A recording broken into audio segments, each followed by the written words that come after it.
Today we are going to talk about information systems.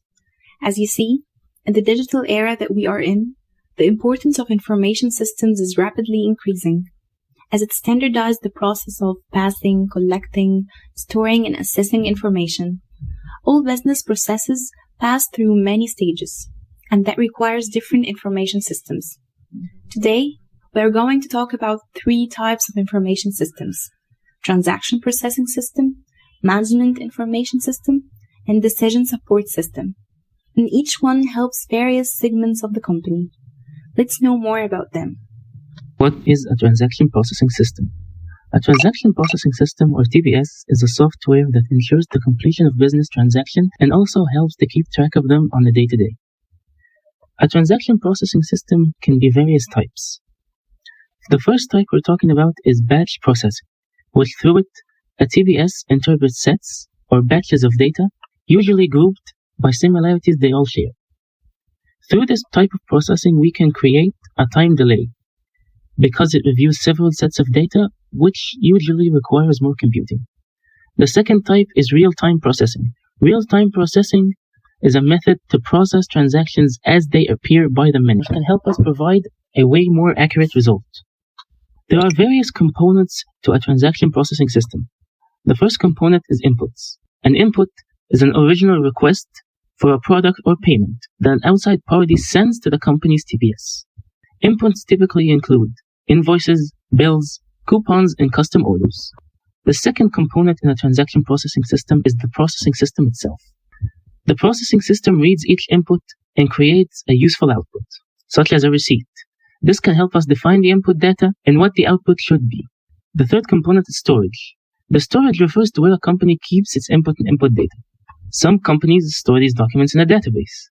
The storage ensures the organization's security and easy accessibility of every document for future use. The fourth and final component is outputs.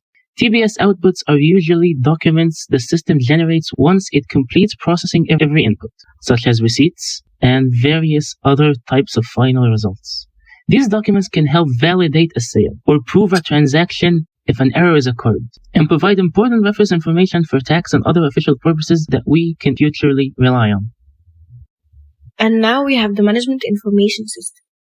The MIS system analyzes the input with routine algorithms, aggregate compare, and summarizes the results to produce reports that tactical managers use to monitor, control, and predict future performance. For example, input from a point of sale system can be used to analyze trends of products that are performing well and those that are not performing well. This information can be used to make future inventory orders, increasing orders for well-performing products, and reduce the orders of products that are not performing well. MIS are used by tactical managers to monitor the organization's current performance status. The output from a transaction processing system is used to a management information system.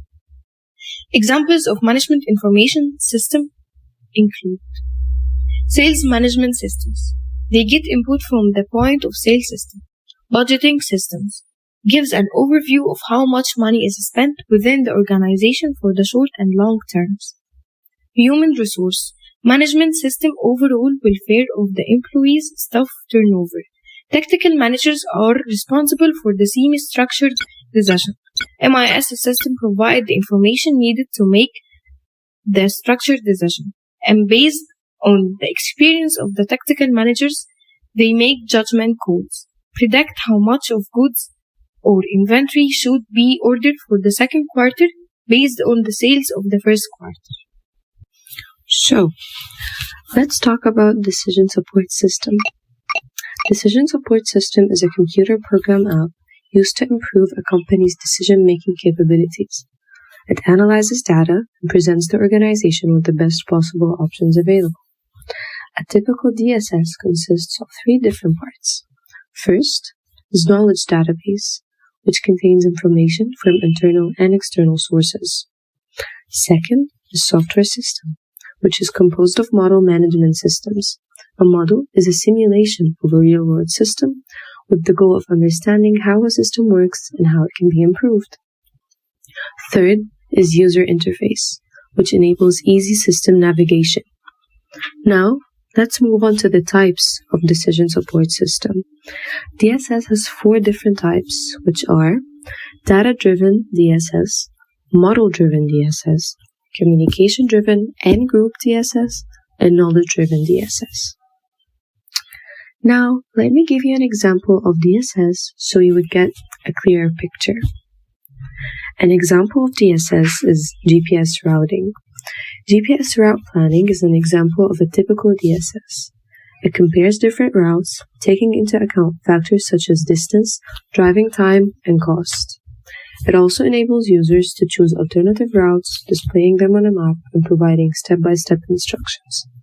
And this was DSS in a nutshell.